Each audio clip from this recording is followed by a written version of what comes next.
Hello guys, welcome back to another podcast. और आज के पॉडकास्ट में हमारे साथ हैं संदीप भाई। बहुत सारी बातें हैं ट्रेडिंग से रिलेटेड, कुछ ऐसी बातें होंगी जो लिटरली आपने कभी नहीं सुना होगा, कुछ रियलिटीज़, कुछ सच्चाई जो कि एक एक्सपीरियंस के साथ ही बंदा गेन कर सकता है।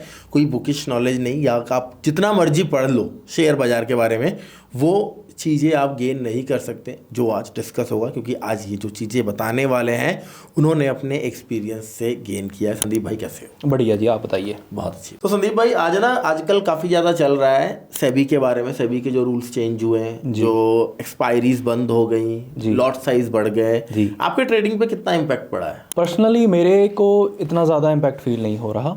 हाँ, लेकिन मेरे को ये लग रहा है कि इससे अपॉर्चुनिटी और ज़्यादा बढ़ गई है। और इससे जो आपका ट्रेडिंग करने का तरीका है वो सब चीज़ें एनहेंस होंगी इससे। अच्छा, आपको बेटर ही रिजल्ट मिलेंगे इससे। जो ये हल्ला मच रहा है या वीडियोस पे वीडियोस बन रहे हैं, इम्पैक्ट पड़ किसको रहा है और कौन परेशान कौन हो रहा है? देखिए, इम्पैक्ट इसमें SEBI, first of all SEBI ये नहीं चाहेगी कि लोग ट्रेड करना बंद कर दें। बिल्कुल। जो भी वो अपने न्यू रूल्स बनाते हैं, जो चेंजेस करते हैं, वो ट्रेडर फ्रेंडली ही होते हैं, ताकि वो हमको और ज़्यादा सिक्योरिटी प्रोवाइड कर सकें, हमारा जो ट्रेडिंग एक्सपीरियंस है उसको ज़्यादा और एनहेंस कर सकें, ताकि वो और ज़्यादा बढ़िया हो, क्योंकि उसका काम ही यही है। बिल्कुल ठीक है। तो इससे जो इम्पैक्ट सबसे ज़्यादा हो रहे हैं वो ट्रेडर्स हो रहे हैं जो ट्रेडर्स शायद है भी नहीं। मतलब देखो, कोई ट्रेडर की कोई प्रॉपर डेफिनेशन तो होती नहीं। सिर्फ जो ट्रेड कर रहा है, हाँ, जो बाय सेल कर रहा है वो ट्रेडर है। बिल्कुल। लेकिन जो प्रॉफिटेबल ट्रेडर है उसकी एक डेफिनेशन होती है, जो काफ़ी लंबे समय से प्रॉफिटेबल है उसकी भी एक डेफिनेशन होती है। सो इससे सिर्फ वो वाले ट्रेडर, इनसे जो इम्पैक्ट है उन पे पड़ रहा है, जो पहले जैसे हम देखते थे कि अच्छा आज ट्यूसडे है, ओके, आज इसकी एक्सपायरी है, चलो आज फंड अपने अकाउंट में 5,000 डाल लेते हैं, और 2:30 बजे के बाद ज़ीरो हीरो करेंगे, या तो डबल हो जाएगा नहीं उड़ा देंगे। तो मेरे हिसाब से वो तो ट्रेडर नहीं है बंदा। तो इससे सबसे ज़्यादा जो इम्पैक्ट पड़ रहा है वो वैसे ट्रेडर्स को पड़ रहा है जो गैम्बलिंग करते हैं, या जिनका सीधा सट्टा होता है कि या तो ये उड़ जाएगा या ये 10 का 20 हो जाएगा, वो चीज़। जबकि ये ट्रेडिंग का डेफिनेशन ही नहीं है। ठीक है। तो एक तो उनको इम्पैक्ट पड़ रहा है, और दूसरी चीज़ मेरे हिसाब से जो नॉर्मली लोग रेगुलरली ट्रेड करते हैं उन पे इसका पॉजिटिव मेरे को ये दिख रहा है कि ये है कि जैसे पहले हर रोज़ एक्सपायरी होती थी, और एक्सपायरी पे वो पर्टिकुलर इंडेक्स वो साइडवेज होके रह जाता था। बिल्कुल। हाँ, ठीक है, क्योंकि वहाँ पे सेलर्स की क्वांटिटी कुछ, मतलब वैसे सब मोमेंटम रहता नहीं था, इतनी जल्दी सेलिंग हो जाती थी उस पे। जी, मोमेंटम रहता नहीं था। अगर कोई मूवमेंट आता भी तो वो एक स्पाइक पकड़ा नहीं जाएगा वो। तो वो चीज़ें होती थी। तो अब अगर एक इंडेक्स का एक्सपायरी है और उसके जो स्टॉक्स हैं वो म्यूचुअल हैं किसी और इंडेक्स के साथ भी, जैसे कि फाइनेंस निफ्टी, उसके थोड़े स्टॉक्स हैं जो, हाँ, वो बैंक निफ्टी के साथ म्यूचुअल है। तो अगर उसमें मूवमेंट नहीं है, एक में मूवमेंट नहीं है, तो दूसरे का भी मूवमेंट ऑलमोस्ट दब के रह जाता, शांत रह जाता था। तो 2-3 ट्रेडिंग डेज तो वैसे ही निकल के 5 में से।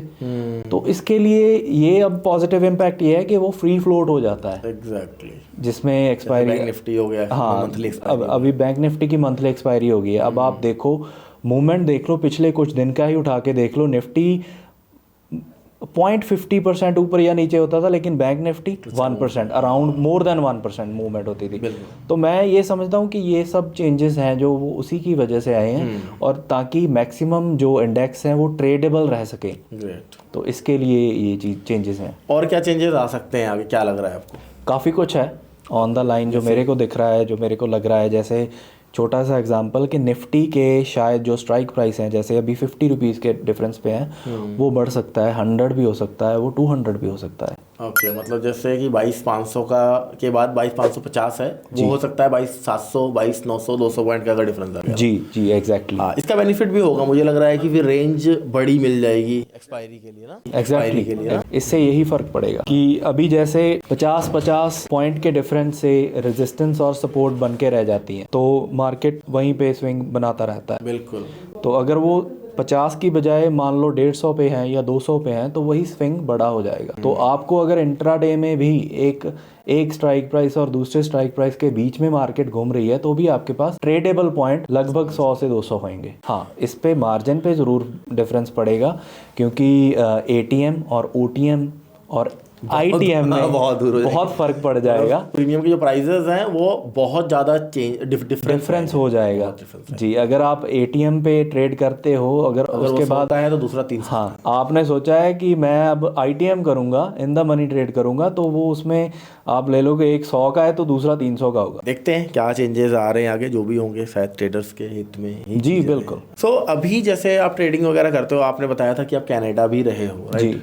वहाँ पे भी आप ट्रेडिंग वगैरह करते थे? हाँ, मैंने वहाँ भी एक्सपीरियंस किया इसकी। कितना फ़र्क है वहाँ के मार्केट और यहाँ के मार्केट में, और क्या फ़र्क है? काफ़ी ज़्यादा फ़र्क है। अगर मैं आपको बताऊं तो वहाँ पे क्या सीन है कि वहाँ पे वॉल्यूम बहुत ज़्यादा है, इन्वॉल्वमेंट बहुत ज़्यादा है। जैसे कि जो US सेशन है मार्केट का, उसमें यूरोपियंस भी पार्ट लेते हैं, कुछ हद तक एशियंस भी उसमें पार्ट लेते हैं, जैसे ईस्ट एशियंस होगी, जापान, और जैसे हमारे यहाँ FIIs हैं वो मोस्टली वो सेकंड हाफ में एक्टिव होते हैं। तो वहाँ पे ये उनका टाइम जोन कुछ इस हिसाब से है कि वहाँ पे यूरोपियन मार्केट से भी वॉल्यूम आता है। जैसे अभी हमारे ये मिडल एशियंस हो गई, दुबई या और सऊदी कंट्रीज़ हो गई, या फिर ईस्टर्न एशियन कंट्रीज़ हो गई, जापान, चाइना, सिंगापुर, तो वहाँ का भी वहाँ पे वॉल्यूम रहता है। इस वजह से क्या है, वहाँ पे जो पैटर्न्स होते हैं वो बहुत अच्छी तरह से एग्जीक्यूट होते हैं। जैसे यहाँ पे हमें फेक ब्रेकआउट्स वगैरह देखने को। जी एग्जैक्टली, यही चीज़ मैं कहना चाहता था कि यहाँ पे जैसे कि हम अभी आप सिंपल 2-3 वो पकड़ लो, हमारे जो चार्ट पैटर्न्स होते हैं, जैसे हेड एंड शोल्डर हो गया, M पैटर्न, W पैटर्न, और उसके बाद आप हेड एंड मतलब कुछ भी देख लो, कोई भी सिंपल उठा लो, फ्लैग एंड पुल। तो आप अगर डाउ जोन या नैस्डैक का 1 आवर और 1 डे का चार्ट देखोगे, अगर आप प्लेबैक करके देखोगे रीप्ले में, ट्रेडिंग व्यू में, तो आपको वो पता चल जाएगा कि हाँ, यहाँ पे अभी ये फ्लैग एंड पोल का ब्रेकआउट हो रहा है, तो मेरे को एग्जैक्टली उतना ही टारगेट मिलेगा जितना पोल है। मतलब जैसे ये काम करते हैं, जैसे अगर हेड एंड शोल्डर का ब्रेकडाउन हो रहा है तो वो आपको वहीं पे लेके जाएगा जहां उसका टारगेट निकल रहा है। बहुत बहुत अच्छी तरह से उनका ब्रेकआउट हो या ब्रेकडाउन होता है, रीटेस्ट होता है बहुत ब्यूटीफुली, मगर आपको साफ दिखेगा कि हाँ यार ये चीज़ हुई है, ये यहाँ पे पैटर्न एग्जीक्यूट हुआ है। हमारे मार्केट में मतलब आप कह सकते हो जैसे कि मार्केट में चलता ही रहता है, हम रील्स भी देखते हैं, यूट्यूब पे हल्ला होता रहता है कि ऑपरेटर ड्रिवन मार्केट है, ऑपरेटर ये कर देगा, फंसा देगा, एक विक में सबका स्टॉप लॉस ले जाएगा।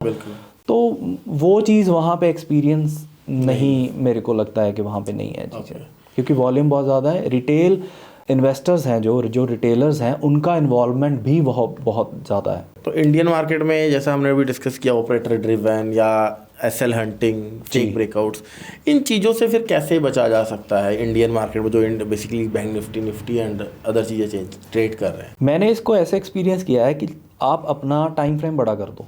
ओके जी, जैसे आप अगर ये एनालाइज करोगे ना, कोई भी चार्ट उठा लो, निफ्टी का उठा लो, कि उसमें आप देख रहे हो कि यार फेक, यहाँ पे फेक ब्रेकआउट हुआ, यहाँ पे फेक ब्रेकआउट, वो 5 मिनट में ज़्यादा होंगे, 15 पे उससे कम होंगे, 1 आवर पे उससे भी कम होंगे, 1 डे पे उससे भी कम होंगे। तो अगर आपकी ट्रेडिंग में ये प्रॉब्लम आ रही है कि यार मैं तो उसके तो वैसे बेसिक तो 2-3 रीज़न ही होते हैं कि आप अर्ली एंट्री कर रहे हो, कैंडल क्लोज नहीं होने दे रहे, सस्टेन नहीं होने दे रहे, रीटेस्ट नहीं होने दे रहे, उससे पहले आप ट्रेड, तभी आप फंस रहे हो, या फिर आपका टाइम फ्रेम थोड़ा छोटा है।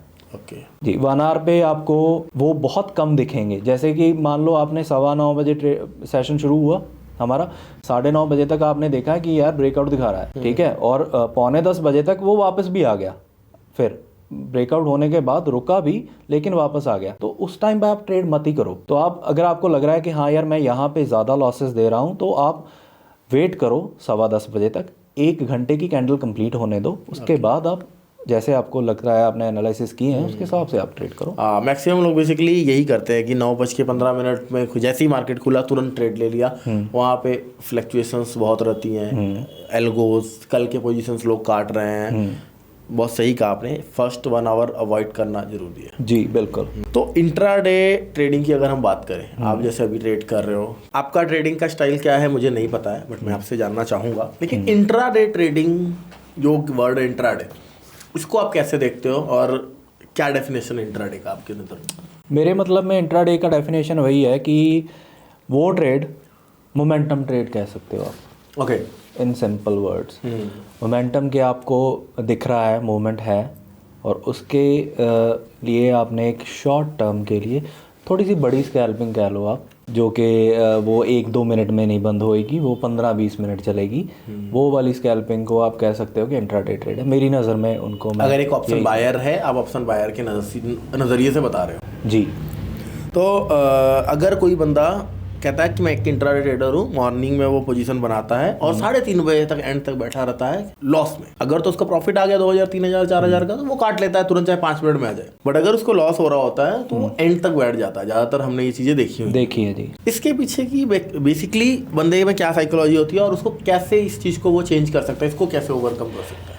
इसके लिए ना साइकोलॉजी मेरे हिसाब से ये है कि जब तो हम सही पढ़ रहे हैं तो हमको लगता है कि बुकिंग का हमें पता है कि मेरा टारगेट कहाँ पे, मैंने वहाँ पे जाके बुक करना है। जब तो वो उसकी मूवमेंट उसके हिसाब से चल रही है तो वो बहुत ही पॉजिटिव मेंटल एटीट्यूड के साथ बैठा है कि हाँ ये चल रहा है, ये वहाँ तक हो जाएगा और मैं बुक कर लूँगा, निकल जाऊँगा।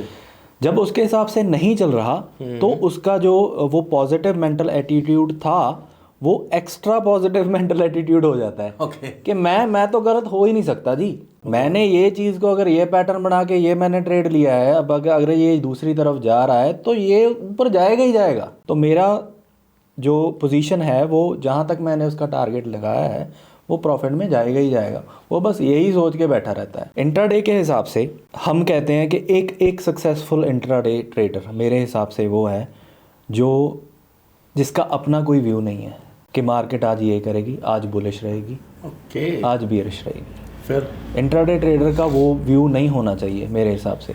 उसको सिर्फ लेवल टू लेवल काम करना चाहिए। क्या बात। मेरा लेवल निकला मैं ट्रेड लूँगा, नहीं निकला मैं ट्रेड नहीं लूँगा। मेरा निकला, मैंने ट्रेड लिया, रिवर्स हो गया, मैं एग्जिट कर दूँगा। ठीक है। मतलब उसका अगर मान लो आप इंट्राडे ट्रेडर हो, आपने ये सुबह ही उठते 9:15 बजे तक आपने ये मन बनाया भैया आज तो मार्केट उड़ेगी, आपने खोलते ही कॉल लेके बैठ गए, ठीक है, लेकिन मार्केट वो नहीं कर रही जो आपने सोच रखा है, तो आप उसको 3:30 बजे तक होल्ड करोगे। नहीं आज तो मार्केट ने उड़ना ही था, आज तो अभी नहीं हो, कोई बात नहीं, सेकंड हाफ में उड़ेगी, निकलेगी, लेकिन कोई बात। अगर बहुत लोग वो 3:30 बजे तक नहीं काटते, अगले आज नहीं निकली ना, आज साइड कोई बात नहीं, सुबह देखना गैप अप होगा। तो बस दिक्कत वहीं पे है, वो असल में अपने आप को बेवकूफ़ बना रहे होते हैं। हाँ, क्योंकि उनको लॉस में नहीं काटना है तो वो कह रहे हैं कि मुझे पता है ये मैं गलत हो ही नहीं सकता, और गलती से कहीं उनके तरफ चल गया मार्केट तो ओवर कॉन्फिडेंट हो जाते हैं। तो वो वही गलती आगे भी रिपीट करेंगे। आप कैसे इंट्राडे ट्रेड करते हो? आपका क्या स्टाइल है? कैसे एनालिसिस करते हो मार्केट को? मेरा जो सीन होता है कि मेरा फर्स्ट ऑफ ऑल मैं इंट्राडे बहुत कम करता हूँ। मेरा एक कोटा होता है पूरे मंथ का, ठीक है, कि मैंने इतने ट्रेड करने हैं, कि ये प्रॉफिट है, ये लॉस है और इतने ट्रेड है। हाँ, तीनों में से जो भी चीज़ पहले हिट हो गई बंद। ये मतलब मेरा ट्रेडिंग का जो मेरा मेन रहता है तरीका करने का वो ये रहता है। दूसरी चीज़ मैं क्या करता हूँ, मैं प्रॉफिट्स पे प्ले करता हूँ। कैसे एग्जांपल? मतलब पहले अभी आज मान लो आज 18-19 तारीख है जनवरी की, ठीक है, तो मेरा मान लो पहले 15-20 सेशन जो अभी मार्केट के निकले हैं उनमें मेरा अच्छा प्रॉफिट हो गया, तो मैं कैपिटल को साइड पे कर दूंगा। तो मैं बाकी का जो मंथ प्ले करना है तो वो मैं अपने प्रॉफिट के ऊपर ही प्ले करूंगा, क्वांटिटी चाहे कम रहे तो मैं उस पर ऊपर प्ले करता रहूँगा। अगर किसी दिन मेरे को लगता है कि हाँ आज मूवमेंट है, आज स्टॉक्स मूव कर रहे हैं, उनकी वजह से इंडेक्स मूव कर रहा है, तो फिर मैं कैपिटल के ऊपर प्ले करूँगा। हाँ, लेकिन वही रूल्स स्ट्रिक्ट। अगर एक बिगनर बंदा है और उसको कितना टारगेट रखना चाहिए, मतलब या आप अपना ही बता दो कि अगर आप एक एग्जांपल लेते हैं एक्स अमाउंट से आप ट्रेड कर रहे हो तो उसका कितना % आपका मंथली टारगेट होता है? एटलीस्ट वैसे तो कैपिटल टू कैपिटल ये वेरी करता है ना, कि जैसे कोई मान लो 1 लाख लेके बैठा है, उसके लिए 10,000 रुपया महीना क्या ही होगा। बंदा कहता है उससे ज़्यादा तो मेरा ये घर के खर्चे, ये खाना पीना हो जाता है, तो ये वेरी करता है कि कितना। लेकिन ऑन एन एवरेज अगर आपको मंथली आप 10, 12, 13% भी पॉजिटिव हो तो आप बहुत अच्छा कर रहे हो। तो आपको मतलब उससे ज़्यादा मुझे नहीं लगता आपको कुछ देखने की ज़रूरत है। हाँ, आप हो सकता है कि वो 10-12% आज आपको कम लग रहा हो क्योंकि आप जो कैपिटल इन्फ्यूज़ कर रहे हो वो कम है, लेकिन विद द टाइम आपको जो आप गेन कर रहे हो, एक्सपीरियंस गेन कर रहे हो, आप अपनी साइकोलॉजी स्ट्रांग कर रहे हो, आप अपने आप को होल्ड कर रहे हो, वो चीज़ें आपको कल को जाके वो बेनिफिट देंगी जो शायद आप आज इमेजिन भी नहीं कर सकते। अगर अभी इमीडिएट लेवल पे वो बेनिफिट पाने की कोशिश करेंगे तो कैपिटल 1 हो जाएगा। जी।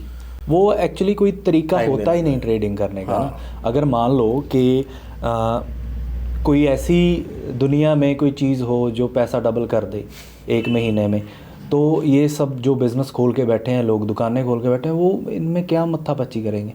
अगला कहेगा यार यही कर लेते हैं। मैं आपको एक चीज़ बता रहा हूँ, मैं एक्चुअल में कल ना किसी के पास बैठा था, हमारे घर के बिल्कुल सामने ही है, उनका कैब्स का काम है बेसिकली, गाड़ियों का। उनसे मैं पूछ रहा था यार मैं ना कोई और बिजनेस चाह रहा हूँ, क्योंकि मैं साइड बाय साइड कुछ और करना चाह रहा हूँ। मैंने एक रील देखा, रील में क्या था कि अगर आप कोई ऐसा बिजनेस नहीं कर रहे हो कि आप जो रन कर रहे हो या आगे बढ़ा रहे हो, आगे जाके वही बिजनेस को आपका बेटा भी पकड़ ले और फिर वो भी पकड़ ले, उसको जीरो से स्टार्ट ना करना पड़े। तो मैंने अपने दिमाग में लगाया, मैं यार सब कुछ मैं कर रहा हूँ लेकिन मेरे बेटे को जीरो से ही शुरू करना पड़ेगा। मैंने ऐसा कोई नहीं बनाया है, मैं एक ट्रेडर हूँ, मैं जितना मर्जी जोर लगा लो, बेटे को जीरो से ही सीखना पड़ेगा ट्रेडिंग। तो ये सोच के मैं उसके पास गया, उस बंदे ने मेरी आंखें खोल दी। कह रहा है 2% से ज़्यादा किसी भी बिजनेस में नहीं हो। कह रहा है कि आप मेरे को 8 लाख रुपए दो, मैं 8 लाख रुपए का भी एक स्विफ्ट लेके आऊँगा, आपको 15,000 रुपये महीने का मिलेगा।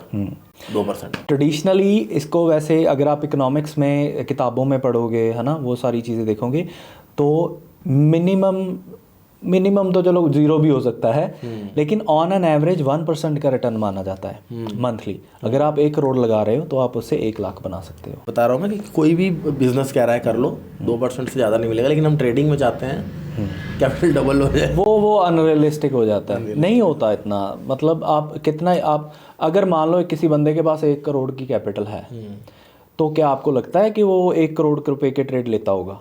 उसने एक पोजीशन बनानी है, निफ्टी फ्यूचर में बनानी है या बैंक निफ्टी फ्यूचर में बनानी है, तो वो 1 करोड़ का 1 करोड़ झोंक देता है? नहीं झोंकता। तो ऑन एट द एंड अगर आप देखोगे तो उसका रिटर्न उतना ही होता है, 5%, 6%, 7, 8, 9, 10, हद 11। अगर 12 है तो वो सस्टेनेबल नहीं होता ज़्यादातर केसेस में। मार्केट से महीने का 10-12% कमाना, अगर आप कमा रहे हो तो it's very very very good. तो 10-12% बंदे के लिए सफिशेंट हो, या आप कह सकते हो कि ऑप्शन बाइंग बंदा सीख लिया। हम लोग कहते भी है कि लर्निंग के दौरान आप अर्निंग नहीं कर सकते, और वो अर्निंग अगर हो भी रहा है तो दैट मच इतना नहीं रहेगा कि आप उससे अपने सपने पूरे कर लो जी। बट अगर बंदे को ट्रेडिंग में अच्छा खासा अर्निंग करना है ऑप्शन बाइंग में, तो कितना कैपिटल होना चाहिए उसके पास? ऑप्शन बाइंग में अगर आप कैपिटल की बात करो, देखो स्टार्टिंग पॉइंट तो हर किसी का अपने हिसाब से हो सकता है कि वो जितना मैनेज करता है वो करना। लेकिन मेरे हिसाब से ना, अगर आप, टू बी वेरी फ्रैंक, अगर आप इसको एज अ करियर ले रहे हो, आप कहते हो कि मैंने फुल टाइम करनी है ट्रेडिंग, तो आप अपने आप को ऑप्शंस बायर की तरह देखो ही मत। ग्रेट। मैं आपसे यही एक्सपेक्टेशन कर रहा था कि आप बोलोगे option buyer full time trader नहीं होते। अच्छा हाँ, आप कम से कम अपने आप को ये देखो कि मैं फ्यूचर से कितना पैसा कमा सकता हूँ। उसमें आपको समझ भी अच्छी आएगी आपकी, उसके ऊपर आपका जो, मतलब आप अगर सही में आपको बताऊं, आप कहते हो, हम कहते हैं कि 10-12% का इनकम बहुत बढ़िया है, वो ऑप्शंस का नहीं होना चाहिए। वो आपका चाहे तो कैश में होना चाहिए, चाहे आपका फ्यूचर रेट्स में होना चाहिए, ठीक है, या आप, हाँ, आप कुछ % आप कह सकते हो कि सेलिंग से भी, ऑप्शन सेलिंग से भी हो सकता है। तो वो वैसे होना चाहिए। ऑप्शन बायर मतलब हाँ, वो भी ट्रेड्स होते हैं, लोग पैसा बनाते हैं अपना सब कुछ, लेकिन वो फिर वही हाई रिस्क हो जाता है। अब अपने आप को उस तरह से देख ही नहीं सकते। अब अगर जब आप फ्यूचर ट्रेड करना शुरू कर दोगे ना, तो आपको समझ आ जाएगा कि मैं क्या बात कर रहा हूँ, कि मैं ऑप्शन बायर को इतना कम क्यों आंक रहा हूँ। तो अब वो चीज़ आपको पता चल जाएगी। तो जैसा कि मेरा मानना है कि ऑप्शन बाइंग अगर कोई कर रहा है अभी इस टाइम पे, तो उसके पास कैपिटल कम है ना, तभी वो ऑप्शन बाइंग की तरफ जा रहा है। बट अगर उसका कैपिटल ग्रो हो जाता है तो आपके अनुसार कि उसको डाइवर्सिफाई करते रहना चाहिए, या तो वो कैश में जाता रहे या स्विंग करता रहे या फ्यूचर्स में शिफ्ट हो, राइट। ऑप्शन बाइंग के लिए थोड़ा बहुत कैपिटल रखो आप मजे करने के लिए। आप करते हो option buying by the way? हाँ, थोड़ा बहुत, मतलब कंडीशंस है मेरी, कंडीशंस है कि हाँ, जैसे चेकलिस्ट नहीं होती, मूवमेंट है, विक्स अपने निर्धारित उसमें है, ब्रैकेट में है, हाँ है, आगे मेरे को दिख रहा है। देखो ऑप्शंस बाइंग में आपको तभी पैसा बनेगा जब वहाँ पे स्पीड हो। ये बातें कोई नहीं बताता है, लिख के दे सकता हूँ, बहुत बड़ी बात बता रहे हो आप। जी। हाँ, अगर स्पीड है ही नहीं तो आप ऑप्शन बाइंग में पैसा कमा ही नहीं सकते। कोई स्टॉक उठा लो, स्टॉक की ऑप्शन की एग्जांपल लेते हैं, कोई स्टॉक उठा लो, आप 3 तारीख को देख रहे हो कि ये बुलिश है और आपको उसमें रिटर्न दिख रहा है कि ये अभी यहाँ से तकरीबन इस महीने ये 4-5% भाग जाएगा, ब्रेकआउट हो गया है, सब कुछ मेरा सेटअप सही है, कंफर्म है, आप उसकी ऑप्शन खरीद लेते हो।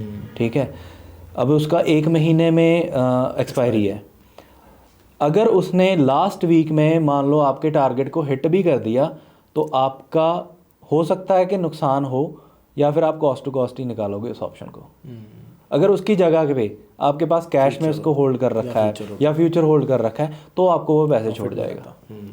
तो अगर आपको स्पीड नहीं मिल रही, आपका टारगेट भी हिट हो रहा है, तो फ़ायदा नहीं है ऑप्शन बाइंग में। हम ऐसा कह सकते हैं कि अगर कोई, जैसे कि ये पॉडकास्ट बेसिकली आप लोगों के लिए ही है कि आप लोग एक सही डायरेक्शन में एक सही डिसीजन ले पाएँ। अब ऐसा कर सकते हैं जैसे आप भी मुझे लग रहा है करते हो, इवन मैं भी करता हूँ, कि बंदे के पास मल्टीपल अकाउंट्स हों। एक अकाउंट है उसमें एक पर्टिकुलर फंड है कि इस फंड से ना मैं ऐसी ट्रेड करूँगा लाइक गैम्बलिंग, लेकिन वहाँ पर भी हमारा रिस्क मैनेज रहेगा, लेकिन वहाँ पर ऑप्शन बाइंग होगी। थोड़ा ओटीएम कर लिया, या अगर मुझे मोमेंटम दिख रहा है, वो हर डे नहीं रहेगा। जैसा आपने बताया कि जब चेकलिस्ट आपका अलाउ करे, जैसे कि ब्रेकआउट हो चुका है, विक्स अपने निर्धारित जगह पे यहाँ से फट सकता है। जैसे कि अभी हमें पता बजट आ रहा है सामने, विक्स अभी कितना 15 पे है, जबकि अगर आप देखोगे तो इस टाइम पे मुझे लग रहा है विक्स कितना होना चाहिए आपके हिसाब से? मैंने, आप चेक कर लेना पिछले चार्ट, जितने भी मैंने बजट देखे हैं उसमें से अभी तो दिन ही बहुत कम रह गए। कितने ट्रेडिंग सेशन रह गए? एक को है और 5-7 रहेंगे। हाँ, ठीक है, इतना कम विक्स कभी नहीं था। हाँ, ये टिप हो जाएगी अगर मैं कहूँगा कि ओटीएम उठा लो तो बजट के पहले निकाल लेना। ये कोई भी मतलब टिप्स नहीं है और ना ही हम कोई सेबी रजिस्टर्ड है। हमारे कहने का तात्पर्य है कि आप अपॉर्चुनिटी को पहचानो, जैसे ये पहचान रहे हैं, मैं पहचान रहा हूँ। अगर मैं 24,000 की कॉल लेना चाह रहा हूँ, एग्जाम्पल एक, अगर मैं 24,000 की कॉल सोच रहा हूँ कि मुझे लग रहा है ये अच्छा निकल जाएगा और मैं उसको लेना चाह रहा हूँ, तो मैंने कई सारी फैक्टर्स वहाँ पे देखी, वहाँ पे विक्स देखा, वहाँ पे मोमेंटम देखा, वहाँ पे अगर मेरे अगेंस्ट चला जा रहा है मार्केट तो मुझे कितना लॉस होगा वो मैंने देखा, और वो सबसे ज़्यादा जरूरी है, सबसे ज़्यादा जरूरी है, कैपिटल की सुरक्षा। हाँ, चलिए, तो अच्छा, आपके हिसाब से ऑप्शन ए बायर अगर जो है आपको क्या लगता है कि उसको डेली ट्रेड करना चाहिए? बिल्कुल नहीं। तो फिर आप अगर ऑप्शन बाइंग करते हो तो जैसे आपने एक मोमेंटम बताया, एक आपने विक्स बताया, और क्या क्राइटेरियाज है आपके? काफ़ी सारी चीज़ें होती हैं। जैसे मेरा मतलब मैं अगर इंट्राडे ट्रेड लेता हूँ, मान लो निफ्टी में लेता हूँ, तो मैं निफ्टी का चार्ट नहीं देखता। निफ्टी के चार्ट को मेरा सिर्फ इतना का उसका मतलब वो होता है, इंपॉर्टेंस होता है निफ्टी के चार्ट का, कि कहीं अगर मान लो मैंने बुलिश ट्रेड लेना है तो क्या वो कोई बहुत बड़ी रेजिस्टेंस के पास तो नहीं है 1 डे और 1 आवर पे। अच्छा, निफ्टी ट्रेड मैं निफ्टी का ले रहा हूँ, पर निफ्टी का मैं ये नहीं देखूंगा कि हाँ इसका पैटर्न ये है, ब्रेकआउट कर रहा है, नहीं कर रहा है, ये हो रहा है, वो नहीं, कुछ नहीं देखूंगा। सिर्फ ये देखूंगा कि कोई बड़ी रेजिस्टेंस के पास तो नहीं है, जिसका अगर मेरा अंदाज़ा सही निकला तो वो उस रेजिस्टेंस से ही रिजेक्ट हो जाए। हाँ, मैं फिर चार्ट किसका देखता हूँ? मैं देखता हूँ उन चीज़ों का जो निफ्टी को ड्राइव करते हैं। 50 स्टॉक हैं, 50 के 50 का आप चार्ट नहीं देख सकते, लेकिन कुछ ऐसे स्टॉक्स हैं जिनका वेटेज बहुत ज़्यादा है। मान लो HDFC और रिलायंस है, और TCS हो गया, इन्फोसिस हो गया, ये मेरे को काफ़ी स्ट्रॉन्ग दिख रहे हैं। बैंक्स मेरे को स्ट्रॉन्ग दिख रहे हैं, FMCG मेरे को स्ट्रॉन्ग दिख रहा है। उसके बाद मेरे को IT जो अपना इंडेक्स है वो मेरे को स्ट्रॉन्ग दिख रहा है, तो मैं निफ्टी में ट्रेड ले लूँगा। जी, क्योंकि अगर मान लो देखो कभी ये बहुत कम होता है कि सारे के सारे 50 के 50 स्टॉक ही जी खींच रहे हैं, लेके जा रहे हैं। तो मेनली अगर मान लो निफ्टी दिख रहा है हमको कि उसका जो सपोर्ट है वो काफ़ी दूर है, लेकिन at the same time Reliance and HDFC ये दोनों बड़े स्टॉक एक बहुत बड़ी रेजिस्टेंस से स्विंग कर रहे हैं, तो वो मैटर नहीं करता कि निफ्टी हाँ जी नीचे जाएगा या नहीं जाएगा, वो दोनों उसको उठा लेंगे। तो मैं उस पर्टिकुलर इंडेक्स के को वेटेज देने की बजाय मैं 3-4 स्टॉक्स को ज़्यादा वेटेज देता हूँ। अगर वो उसको उनके दिख रहा है उनके चार्ट पे कि ये निकाल देंगे, तो निफ्टी भी निकाल देगा, तो मैं ऐसे ट्रेड करता हूँ। तो न्यूज़ वगैरह पे भी देखते हो आप, उनको भी नज़र में रखते हो? हाँ, वो मैं अपनी नज़र बनाए रखता हूँ उन पे भी। मतलब मैं काफ़ी वेटेज देता हूँ इन चीज़ों को। जैसे कि हाँ, ये नहीं कि इंट्राडे ट्रेड ले लो, पॉजिटिव न्यूज़ आ गई जी तो उठा लो, सुबह 9:15 बजे कॉल में उठा लो स्टॉक की, वो चीज़ नहीं। हमें मेरे हिसाब से हमको पता होना चाहिए कि क्या हो रहा है क्या नहीं हो रहा। किसी एक पर्टिकुलर सेक्टर के हक में और या उसके ऑपोजिट कोई न्यूज़ आ रही है तो ऑन अ लॉन्ग टर्म उस पे स्टॉक्स पे उसका इम्पैक्ट दिखेगा।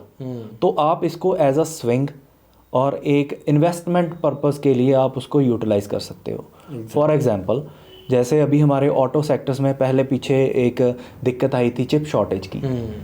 तो वो पता था कि चिप शॉर्टेज हुई है, ठीक है, थोड़े टाइम के लिए शॉर्टेज होगी, ये तो नहीं है कि अब सारी उम्र ज़िंदगी भर ये चिप शॉर्टेज ही रहेगी। बिल्कुल। तो तब जो स्टॉक्स गिरे थे तो वो मेरे को एक अपॉर्चुनिटी की तरह दिख रहा था कि हाँ, अब यहाँ पे इन्वेस्टमेंट के लिए अब देखते हैं कहाँ जाके रेजिस्टेंस लेता है, तो वहाँ से उठाने जैसा होगा। क्योंकि ये प्रॉब्लम तो 1-2 महीने की है, 1 क्वार्टर रह जाएगी, 2 क्वार्टर रह जाएगी, उसके बाद तो निकलना ही है। सेल्स तो हो ही रही है ना। तो मैं उनको ऐसे देखता हूँ। काफ़ी ज़्यादा इन्फॉर्मेटिव है। इवन स्टॉक्स को मतलब साथ में नज़र में बना के रखना चाहिए अगर आप इंडेक्स भी ट्रेड कर रहे हो। एग्जैक्टली। अच्छा, एक चीज़ और मार्केट में काफ़ी होता है, अगर मान लीजिए किसी स्टॉक का रिजल्ट आया है पॉजिटिव है बट वो स्टॉक डंप हो जाता है, वो स्टॉक प्राइस गिर जाता है। जैसे कि अभी हम HCL टेक की बात करें जी, HCL टेक का रिजल्ट अच्छा था, कोई प्रॉब्लम नहीं थी, बट वो स्टॉक काफ़ी ज़्यादा नीचे आ गया। अप्रॉक्स मुझे आज भी याद है 1700 के आसपास शायद वो स्टॉक था जी, और एकदम से वो काफ़ी नीचे आया। क्या मतलब इसके पीछे का क्या है? अभी ये इसमें भी होके हटा है, ये इन्फोसिस और उसका रिजल्ट था पीछे। हाँ, जबकि TCS बहुत भागा था। हाँ, TCS बहुत भागा है। इसका ना देखो, कोई हम ये तो नहीं कह सकते कि ये इस वजह से होता है, मगर इसके लिए मैं एक और चीज़ होती है, अगर आप कुछ आर्टिकल्स वगैरह पढ़ते हो मार्केट के रिलेटेड या इकोनॉमी के रिलेटेड, कुछ टर्म्स यूज़ होती हैं हमारी मार्केट में, bye the rumour cell the news. क्या चीज़ होती है कि पहले ही उसको बाय का मूवमेंट निकाल दिया जाता है। तो जब मैक्सिमम पीपल आर एक्सपेक्टिंग कि अब ये निकलेगा, तब उसको डंप कर दिया जाता है या वो डंप हो जाता है। जैसे HCL टेक का एग्जांपल ले, TCS बहुत भागा था जी, इवन मैं भी सबको यही लग रहा था कि अब अगर IT सेक्टर का दिग्गज है TCS, उसका रिजल्ट अच्छा आ गया, चांसेस आर हाई कि सारे रिजल्ट्स अच्छे आएंगे जी। तो बहुत सारे लोग जिनके रिजल्ट आने वाले थे आगे, उनमें पोजीशन बना लिए होंगे जी, या रिटेलर्स को ट्रैप हम कह सकते हैं। ये ना पैटर्न ढूंढने की चीज़ होती है। हाँ, मतलब पता नहीं, मैं देखता हूँ उस वजह से हूँ या मैं पैटर्न ढूंढने की कोशिश करता हूँ। जैसे TCS का सबसे पहले रिजल्ट आ जाता है इन ITs में, बिल्कुल। तो जो रिज़ल्ट TCS का होता है, मैक्सिमम IT कंपनीज उस रिज़ल्ट को फॉलो करती हैं। अगर उनका रिज़ल्ट अच्छा है तो बाकी की IT कंपनीज भी फॉलो करती हैं। हाँ, अब हम ये नहीं कह सकते कि 100% उनका भी रिज़ल्ट, क्योंकि 100% तो कुछ भी नहीं है। बिल्कुल सही है, ठीक है। तो वो मतलब उसको फॉलो करते हैं। तो अगर आप उन चीज़ों पे भी नज़र बना के रखते हो कि हाँ, इसके रिज़ल्ट के बाद ये चीज़ होती है, जैसे इन्फोसिस का हम कहते हैं, सभी लोग कहते हैं कि रिज़ल्ट आने से पहले सेल कर दो। अच्छा, वो गिरेगा ही। अच्छा, चाहे रिज़ल्ट अच्छा हो चाहे बुरा हो। मतलब ये एक पैटर्न है। हाँ, ये एक पैटर्न है। तो मतलब वो चीज़ें काफ़ी जगह पे चलती हैं, buy the news, buy the rumour and sell the news. अब जब दिग्गज स्टॉक्स की बातें हो ही रही है, तो जैसे कि 50 स्टॉक है निफ्टी 50 में, 20 डिक्लाइन में है, 30 प्लस में है, निफ्टी 50 फिर भी हम कहते हैं गिर रहा है या कंट्रोल हो रहे हैं, मतलब कह सकते हैं मैनेजमेंट। बेसिकली क्या होता है index management and all? Index management ये होता है कि जो ज़्यादा वेटेज वाला स्टॉक है उसको अपोजिट मूवमेंट में रखा जाता है या वो हो जाता है, नेचुरली हो जाता है। किसी का नाम थोड़ी लगा सकते हैं कि वो ये बंदा रख देता है जी इसको पॉजिटिव, बाकी को नहीं, ये नहीं है हम कह सकते। HDFC बैंक है और रिलायंस है, ये दोनों है, ठीक है। अगर ये दोनों अगर आप पुलर्स एंड ड्रैगर्स को देखते हो निफ्टी 50 के, तो उसमें आपको पता लग जाता है कि अगर एक बड़ा स्टॉक 0.5% अप है तो वो कितना कंट्रीब्यूट कर रहा है निफ्टी को बढ़ाने में। बिल्कुल। और वहीं पे अगर मान लो HDFC बैंक, हाँ, ये मैं एक जस्ट अंदाज़ा बता रहा हूँ आपको, ठीक है, ये कोई फैक्ट नहीं है कि ऐसे ही होता है।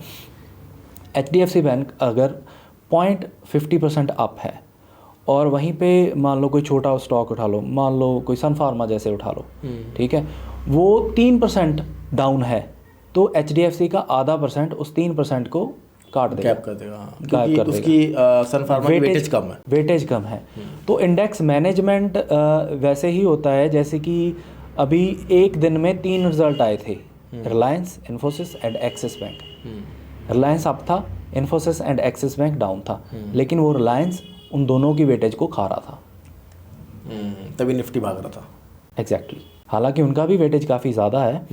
तो ये मतलब हमको दोनों चीज़ों पे नज़र बना के रखनी पड़ती है कि कौन सा स्टॉक है जो वो ऊपर जा रहा है और उसका वेटेज कितना है, ये उठा सकता है या फिर बाकी स्टॉक्स को काट सकता है। क्योंकि हम देखते हैं ना, जैसे कि जब सेलिंग आती है, सेलिंग सारे सेक्टर में बराबर आती है, सेम टाइम पे शुरू होती है, बिल्कुल। लेकिन जब बाइंग आती है तो वो सेक्टर्स हैं वो शफल होते रहते हैं, रोटेशन में चलते हैं। पहले इंफ्रास्ट्रक्चर आ गया, फिर IT आ गया, फिर एक्सेस आ गया, फिर ये आ गया, फिर वो आ गया, बैंकिंग आ गई। तो जब ये बाइंग में मैनेजमेंट होती है तो एक तो सेक्टर बाइंग में है, उसके ऑपोजिट अगर 2-3 हैवी स्टॉक्स हैं जो वो सेलिंग में है, तो वो आप उसको ये कह सकते हो कि वो मैनेजमेंट हो रही है। या पूरे का पूरा इंडेक्स भी मैनेज होता होगा कि अगर IT सेक्टर, जैसे अभी कुछ दिन पहले IT सेक्टर भाग रहे थे, जबकि बैंकिंग्स जो थे वो नेगेटिव शो कर रहे थे, कह सकते हो। तो इस तरह से भी मैनेज होता होगा। इसका मैनेजमेंट होता है, हम कह सकते हैं कि इसका मैनेजमेंट होता है, लेकिन उसको पकड़ने के लिए ना एक सिंपल, मतलब मेरा एक सिंपल उसमें ट्रिक मैं यूज़ करता हूँ, वो यूज़ करता हूँ कि अगर किसी पर्टिकुलर, अभी IT में बाइंग थी, ठीक है, वो चलो समझ में आती है क्योंकि नैस्डैक उससे एक दिन पहले वहाँ भाग रहा था, तो वो हमारी IT से अलाइन करता है, इसलिए हमारा IT अप था। लेकिन हमारे बाकी के सेक्टर डाउन क्यों थे? कोई रीज़न नहीं था उसके पीछे, कोई ऐसी न्यूज़ नहीं थी। हालांकि मार्केट में कुछ पॉजिटिव चीज़ें चल रही थी, चलना चाहिए था, लेकिन वो नेगेटिव था। तो हमें पता है कि अगर विदाउट एनी रीज़न ये सब दोनों चीज़ें ऑपोजिट जा रही हैं तो कुछ तो मैनेजमेंट है। हाँ बिल्कुल। तो वो और दिख ये जाता है, पॉसिबल है हाँ, मैनेज करना, पॉसिबल है। ठीक है। अच्छा, एक अभी चीज़ें चल रही है, स्टॉक्स के बारे में हम बात कर रहे हैं, थोड़ा सा इन्वेस्टमेंट की तरफ चलते हैं। आप करते हो इन्वेस्टमेंट? जी बिल्कुल। तो स्टॉक्स वगैरह सिलेक्शन का आपका क्या क्राइटेरिया रहता है? या इन्वेस्टमेंट पे एक चीज़ मैं यहाँ पे करूँगा, जैसे कि मेरा बड़ा गंदा आदत है, कोई स्टॉक मैंने परचेज कर लिया, एक मेरे पास EMS है, EMS या ऐसा कुछ है, वो अप्रॉक्स 150% प्लस में है। तो एक स्टॉक मैंने उठा लिया, मेरा ना माइंड सेट ऐसा बन जाता है कि ये मैं अपने बच्चे के लिए ले रहा हूँ, पड़ा रहेगा। तो अगर आप इन्वेस्टमेंट करते हो तो उसको आप कैसे मैनेज करते हो? स्टॉक सिलेक्शन से लेकर, क्या आप कोई टारगेट लगाते हो इन्वेस्टमेंट पे? ये चीज़ें मुझे पूछना। मैं इस पे एक फैक्ट बताना चाहूँगा आपको। हम जैसे कहते हैं ना कि मैं इन्वेस्टर हूँ, मैं इन्वेस्ट करता हूँ, तो मैं सारे वो मोनोपोली स्टॉक्स उठाऊँगा या मैं वो उठाऊँगा, ये करूँगा, वो करूँगा। तो आप अगर एक चीज़ नोटिस करोगे तो अगर जिन लोगों ने मैसिव वेल्थ बनाई है इन्वेस्टिंग में, उन्होंने एक थीम पकड़ा, उस थीम पे उन्होंने इन्वेस्ट किया, वो थीम चल गया और उनकी वेल्थ क्रिएशन हो गई। जैसे कि हिस्ट्री में अगर वॉरेन बफे का हम देखें सारा, उनका क्या स्ट्रेटजी था, जैसे वो कोका कोला उठाते, मोनोपोली स्टॉक्स, तो उन्होंने वहाँ पे इन्वेस्ट किया। दूसरी बात, उन्होंने उस पर इन्वेस्ट किया कि जो चीज़ हर जगह दिखती है वो खरीदते हैं, तो वो उनका थीम था, ठीक है, तो वो उनका थीम था, तो उन्होंने वो चीज़ अप्लाई की, उनका थीम वो इन्वेस्टमेंट का चल गया, उनसे उनकी वेल्थ क्रिएशन हो गई। मैं भी कुछ हद तक वैसे ही फॉलो करने की कोशिश करता हूँ। जैसे कि कभी, जैसे अभी पीछे थीम था EVs एंड बैटरीज का थीम, अब वो उतना नहीं है, वो चल चुका जितना चल रहा था। हाँ, हो सकता है आगे जाके फिर वही चीज़ें हों, फिर वो दोबारा इतिहास रिपीट, हाँ, एक्टिव हो जाए वैसे स्टॉक्स या कुछ वैसे। अभी जैसे AI कहते हैं, हालांकि कोई AI के स्टॉक है नहीं हमारे इतना, कोई जो फुली फ्लैज AI के ऊपर डिपेंडेंट हो या उसको डेवलप कर रहा हो, लेकिन ये कुछ थीम चलते रहते हैं मार्केट में। अगर आप वेल्थ क्रिएशन, मतलब मैसिव वेल्थ क्रिएशन करना चाहते हो, तो मेरे हिसाब से मैं थीम पे ज़्यादा विश्वास करता हूँ कि एक आप स्पेसिफिक थीम उठाओ, उसमें इन्वेस्ट करो, तो आपको बेटर रिजल्ट मिलता है। बट अगर आप जैसे कह रहे हो कि थीम पर इन्वेस्ट करो, अब मान लीजिए मैंने ईवी सेलेक्ट कर लिया, ईवी पे इन्वेस्ट कर दिया, बट कोई हम कह सकते हैं कि सरकार की तरफ से या की तरफ से कोई नेगेटिव न्यूज़ उस पर्टिकुलर थीम के ऊपर आ जाती है, तो पूरा का पूरा पोर्टफोलियो मेरा डंप है। आपको ये लगता है कि डाइवर्सिफाई थोड़ा सा होना चाहिए, मल्टीपल थीम्स होने चाहिए? एग्जैक्टली जितना देखो वो तो हम सबको पता है कि जितना डाइवर्सिफाई होगा उतना। मैं ये कहना चाह रहा हूँ इसमें मतलब ये मैं बिल्कुल नहीं नकारता कि आपको सिर्फ एक ही थीम में करो, बाकी को आप इग्नोर कर मतलब आप कह रहे हो कि मल्टीपल थीम्स हो, लेकिन जो आपका पैटर्न हो वो थीम बेस्ड होना चाहिए वो। समझ जैसे कि अब आप फ्यूचर अगर देखो तो आप अगर नज़र मारोगे तो आपको ये एक ही थीम नहीं देखेगा, आपको 3-4 थीम दिख जाएंगे। फॉर एग्जाम्पल अगर जो मैं आज के टाइम पे देख रहा हूँ तो सबसे पहले मैं एक तो ये AI हो गया हमारा, दूसरा सेमीकंडक्टर इंडस्ट्री होगी। इंडिया की उस लेवल पे नहीं है जिस लेवल पे होना चाहिए। अगर आने वाले टाइम पे गवर्नमेंट कुछ मतलब इनको बेनिफिट होता है, हमारे यहाँ सिचुएशंस ऐसी बनती है तो वो बहुत अच्छा हो सकता है सबके लिए, हमारे देश के लिए भी। उसके बाद डिफेंस सेक्टर हो गया, जैसे अभी वॉर सीन हमको पता ही है क्या हो रहा है क्या नहीं हो रहा है। उसके बाद आप कंपैरिजन भी अगर करके देखोगे कि जैसे हमारा कंट्री जिस सिचुएशन में है, सभी जगह बातें हो रही हैं कि India could be the next super power, तो उसके लिए अगर हम बाकी सुपर पावर से अपने आप को कंपेयर करके देखें तो उनका जो बजट का डिफेंस को एलोकेशन होता है वो हमारे यहाँ से बहुत ज़्यादा होता है, तो वो भी एक थीम चल सकता है। तो ऐसे 3-4 थीम होते हैं। मतलब मेरा ये नहीं होता कि मैं ऑल द टाइम मेरे को एक स्टॉक अच्छा लगता है तो जैसे नॉर्मली लोग कहते हैं कि ब्लू चिप उठा लो, तो मैं मतलब उस ब्लू चिप में तो काफ़ी सारे वो हो गए, सेक्टर हो गए। आप सेक्टर डिफाइन करो, आपको कहाँ लगता है उसमें इन्वेस्ट करो और उसको देखो, एवरी क्वार्टर उसको एनालाइज करो कि जो कंपनीज़ मैंने, क्योंकि एक थीम में एक कंपनी तो होती नहीं, बिल्कुल जो थीम मैंने सेलेक्ट किया है उसमें जो कंपनीज़ मैंने सेलेक्ट की है उनका रिजल्ट्स कैसे आ रहे हैं, वहाँ पे वो उनका फ्यूचर जो वो कमेंट्री देते हैं जब भी अपने क्वार्टरली रिजल्ट पे या ईयरली रिजल्ट पे, तो वो क्या उनका विजन क्या है कंपनी का, उन सब चीज़ों को आप ध्यान दो। क्योंकि हम इन्वेस्ट कर रहे हैं पैसा, अपना टाइम, तो सही जगह करना चाहिए मेरे हिसाब से। आपको इतना तो नज़र बना के रखनी चाहिए हर एक चीज़ पे। क्योंकि अगर हम पीछे देखेंगे कोई भी स्टॉक उठा लो, कुछ भी उठा लो, चल रहा था, मतलब वो एक ट्रेंड ही वैसा था। कोविड के बाद से जितने भी इन्वेस्टर आए उनको यही पता है कि 2-3 दिन मार्केट गिरता है, 4 दिन गिरता है, फिर भाग जाता है ऊपर। उन्होंने बेयर फेज या कंसोलिडेशन फेज देखा नहीं है जो कि सालों दर साल चलते हैं। तो वो चीज़ें भी आने वाले टाइम में आ सकती है। कैसा देख रहे हो आप मतलब मार्केट को आने वाले टाइम में? अभी सिचुएशन कुछ ऐसी हैं कि सोशल मीडिया पे कह लो कि बहुत ज़्यादा नेगेटिविटी हर जगह देखने को मिलती है। हमारे इकोनॉमिक जो हमारी GDP का डाटा पीछे रिलीज़ हुआ था उसके लिए भी काफ़ी नेगेटिविटी देखने को मिली। गवर्नमेंट्स कैसे रन कर रही हैं, क्या सिस्टम हो रहा है, हमारा इन्फ्लुएंस क्या है वर्ल्ड वाइड, उस चीज़ों पे भी काफ़ी कहते हैं लोगों ने उंगली खड़ी की, उठाई। तो उस हिसाब से अगर लॉन्ग टर्म विजन देखें, देखो इंडिया अभी डेवलपिंग इकोनॉमी है, डेवलपमेंट होगी, बहुत ज़्यादा इंफ्रास्ट्रक्चर बिल्ड हो रहा है हमारे देश में और होगा भी आगे जाके। तो डेवलपमेंट तो होनी है, ये तो पक्का है, लेकिन उस डेवलपमेंट में हम निफ्टी को कहाँ देख रहे हैं वो चीज़ मैटर करती है कि वो डेवलपमेंट होती कैसे है। कौन अभी मान लो मेरा कहने का, मैं आपको एग्जांपल देता हूँ, आप समझ जाओगे मैं क्या कहना चाहता हूँ। इंफ्रा के कितने स्टॉक्स हैं निफ्टी में? L&T है, बड़े अगर देखें तो 3-4। अगर सिर्फ इंफ्रास्ट्रक्चर थीम चलता है तो क्या वो निफ्टी को उठा लेगा? नहीं। मान लो बैंकिंग का थोड़ा कोई इशू आ जाता है लेकिन इंफ्रास्ट्रक्चर इंडिया में बिल्ट होता जा रहा है, तो क्या बैंक निफ्टी का आप इंडेक्स, अगर बैंक 20 लेते हैं लोग अगर इंडेक्स में वो करने के लिए, तो कोई फ़ायदा नहीं होगा। तो हाँ, मेरे को ये नहीं दिख रहा कि हाँ जी निफ्टी, मैं ऐसा कोई स्टेटमेंट नहीं दूंगा कि निफ्टी 50,000 की वजह से निफ्टी भाग जाएगी। हाँ, मैं ये नहीं कहूँगा कि निफ्टी आने वाले 10 सालों में जी 30,000 होगा जी, 50,000, 1 लाख पहुँच जाएगा। मैं वो नहीं कहना चाहता। मैं ये कहना चाहता हूँ कि हाँ, जो थीम चलेंगे, जिस एरिया में इंडिया ज़्यादा डेवलपमेंट करेगा, मान लो इंडिया में यही जो हम सेमीकंडक्टर या चिप्स की बात कर रहे थे, इंटीग्रेटेड सर्किट चिप्स होगी हैं, जो भी चीज़ें होगी ये सारी टेक्निकल, है ना। अगर वहाँ पे ज़्यादा डेवलपमेंट होनी शुरू, एक्सपोर्ट्स में ज़्यादा इंडिया डेवलपमेंट करता है, या फिर कुछ नया ऐसा यहाँ पे आई ओपनिंग कोई इन्वेंशन कर देते हैं हमारे इंडिया में, इसरो कुछ ऐसा कर देता है कि जो पूरी दुनिया शॉक में, हाँ तो डेवलपमेंट तो होगी, पर क्या वो सभी स्टॉक्स में होगी, सभी थीम में होगी, ये थोड़ा मेरे को लगता है कि बाकी डेवलपमेंट तो होनी है, वो तो पता ही है। बैंक्स और फाइनेंशियल सेक्टर को कैसे देखते हो? जैसे कि अभी अगर हम बाहर बात करें, यूएस में या कनाडा में आप रहे हो, वहाँ पे सुनने में आता है इंटरेस्ट रेट्स इतने नहीं, अभी थोड़े से बढ़ाए गए हैं बट इतने इंटरेस्ट रेट्स नहीं है।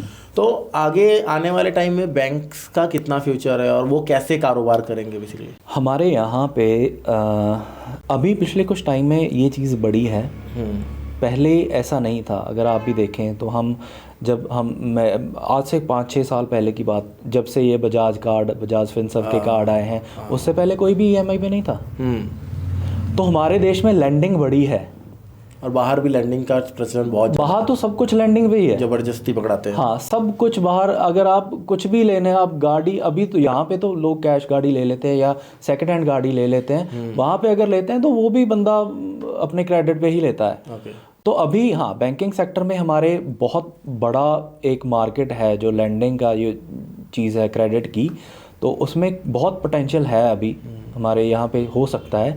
लेकिन उसके लिए भी काफ़ी लूप होल हैं बीच में, जैसे रिकवरी वाली हम चीज़ें सुनते हैं, लोग ले लेते हैं विदाउट गिविंग एनी, अपना कोई इनकम जिनके पास नहीं भी होता वो भी ईएमआई पे चीज़ें उठा रहा है अपना कुछ ना कुछ शो करके। तो वहाँ काफ़ी चीज़ें हैं जो अभी सॉर्ट करने वाली हैं। लेकिन हाँ, ये मैं कहूँगा कि बहुत बड़ा मार्केट है अभी क्रेडिट का इंडिया में।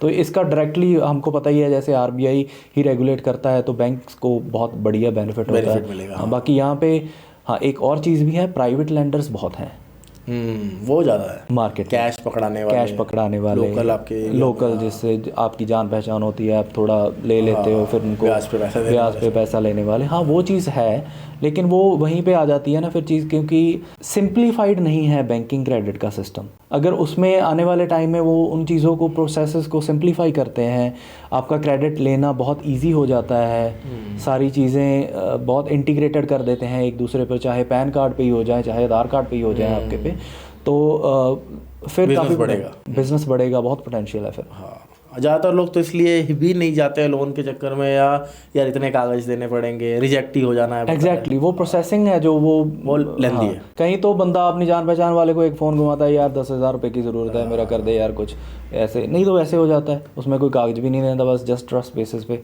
वो चीज़ हो जाती है। चलो, यहाँ तक आ गए हैं और इकोनॉमी वगैरह डिस्कस कर रहे हैं, तो थोड़ा सा अभी काफ़ी हाइप क्रिएटेड है टैक्सेस के बारे में जी, और ये ज़्यादातर बोलने वाले नॉर्मल मिडिल क्लास के लोग हैं, जिन्होंने शायद अभी तक मेरे हिसाब से एक भी ITR नहीं, नील का भी नहीं फाइल किया हुआ। बट अब वो जो टैक्सेस बोल रहे हैं, direct tax, indirect tax, indirect tax भी पे कर रहे हैं, कोई भी सामान खरीद रहे हैं, कहीं भी जा रहे हैं, GST पे कर रहे हैं, इन चीज़ों को आप कैसे देखते हो और टैक्सेस का क्या रोल है बेसिकली? टैक्सेस देखो, गवर्नमेंट ने देश को चलाना है, उनको पैसे की ज़रूरत है, बिल्कुल ठीक है, तो वो ये टैक्सेस से लेते हैं। लेकिन आजकल कुछ ज़्यादा हम देखते हैं सोशल मीडिया पे ही बहुत कुछ हो रहा है कि मैं गाड़ी ख़रीदता हूँ उस पर भी रोड टैक्स देता हूँ, उसके बाद तेल भरवाता हूँ उस पर भी टैक्स देता हूँ, रोड पे चलाता हूँ पर टोल टैक्स देता हूँ, सर्विस करवाता हूँ तो फिर मैं टैक्स देता हूँ। तो मेरे को मतलब वो सब यही देखते हैं कि हमको टैक्सेस तो हम दे रहे हैं, लेकिन हमें वापस क्या मिल रहा है गवर्नमेंट से। मेन प्रॉब्लम वहाँ पे है कि अभी गवर्नमेंट, मतलब मैं, अगर मेरे को कुछ हो जाता है तो मैं कहाँ पे जाऊँगा? प्राइवेट हॉस्पिटल में। अगर उसकी बजाय गवर्नमेंट की फैसिलिटीज़ ही ऐसी हों कि मेरे को उतना पैसा ना खर्च करना पड़े कि मेरा गवर्नमेंट हॉस्पिटल में, या कुछ ऐसी पॉलिसीज़ हों जिसके लिए गवर्नमेंट मेरे को सब्सिडाइज़ करे उस चीज़ों के लिए कि हाँ भाई तूने टैक्स भरा है, ये हमारी रिस्पॉन्सिबिलिटी है, हम इस चीज़ का ध्यान रखेंगे। या एजुकेशन ही हो जाए कि हाँ आप टैक्स भरते हो, इसके लिए हम आपको ये चीज़ प्रोवाइड करते हैं। बिल्कुल। अभी जैसे हमारे देश में क्या है, वो चीज़ें काफ़ी ज़्यादा इतना उन पर रिलाई नहीं करते। गवर्नमेंट हॉस्पिटल्स, गवर्नमेंट स्टडी, अपने स्कूलिंग इंस्टीट्यूट्स हो गए। जब गवर्नमेंट आपसे टैक्स ले रही है तो वापस आपको नहीं दिख रहा कि यार मेरे को उतना बेनिफिट हो रहा है, तो फिर वहाँ फिर कन्फ्लिक्ट हो जाता है, और फिर जैसे अल्लाह आजकल हो रहा है तो वो चीज़ें फिर होती हैं। अब सिंपल एग्जांपल लो, टैक्सेस बाहर भी हैं, बिल्कुल। यूएस, कनाडा, यूरोप में भी काफ़ी टैक्सेस हैं हमारे। हो सकता है इनकम के ऊपर हमारे यहाँ से ज़्यादा टैक्स हो वहाँ पे, क्योंकि यहाँ तो हमको फाइल करना होता है। वहाँ तो अगर आप थोड़ी सी भी सैलरी अर्न कर रहे हो बाय मंथली, तो उसका आपका टैक्स वगैरह सब कट के आपके अकाउंट में आता है। ऐसा होता है जी। तो मान लो कोई बंदा $3000 कमाता है, तो उसकी जेब में तो $2300-2400 ही आते हैं, बाकी का टैक्स का कट जाता है पहले। हाँ, उसको आप बाद में रिफंड के लिए आप कर सकते हो अगर आप उस कैप में नहीं जाते तो, लेकिन आपका एक बार टैक्स कट जाता है। वहाँ पे इतना ज़्यादा हल्ला नहीं करते लोग इस पे। क्यों? क्योंकि वहाँ पे गवर्नमेंट है जो वो आपको फैसिलिटेट भी उसी हिसाब से करती है। आपके घर में बच्चा है, उसको मंथली उसके अलाउंस के लिए गवर्नमेंट आपको पे करती है कि ये उसके खर्चे के लिए ये इतने पैसे आपके बच्चे के। उसके बाद उसने स्टडी करनी है। अगर आप स्टैंडर्ड जैसे वहाँ पे 90% मेरे हिसाब से बच्चे गवर्नमेंट स्कूल्स में ही पढ़ते हैं। तो वहाँ पे आपको कोई फ़ीस वगैरह नहीं देनी होती। वो सब गवर्नमेंट टेक केयर ऑफ करती है उस चीज़ का। बाकी और काफ़ी फैसिलिटीज़ हैं वहाँ पे जिसके लिए मतलब उनको शायद उतना चुभता नहीं कि मैं टैक्स दे रहा हूँ या कुछ भी चीज़ें हैं। तो यहाँ पे यहाँ हो सकता है गवर्नमेंट जैसे कि अलॉट करती है। अगर हम आम आदमी पार्टी का देख ले, पंजाब में जीता है जो, और दिल्ली में भी उन्होंने फ्रीबीज कितना सारा दिया ना, हॉस्पिटल्स हो गए। बट हो सकता है यहाँ पे भी हर जगह पे गवर्नमेंट चीज़ें अलॉट करती हों, बट जिन तक पहुंचना चाहिए, जो नीडी हैं उन तक नहीं पहुंचता है, कहीं और पहुंच जाता है। ऐसा भी हो सकता है या हो रहा होगा। मैं इसको ऐसे देखता हूं कि यहाँ पे जो देखिए, आप कैटेगराइज्ड वे में पे बैक करती है गवर्नमेंट। अगर उसको कैटेगराइज करने की बजाय एक जनरल तरीके से बेनिफिट दिया जाए तो फ़र्क बस वही चीज़ का है।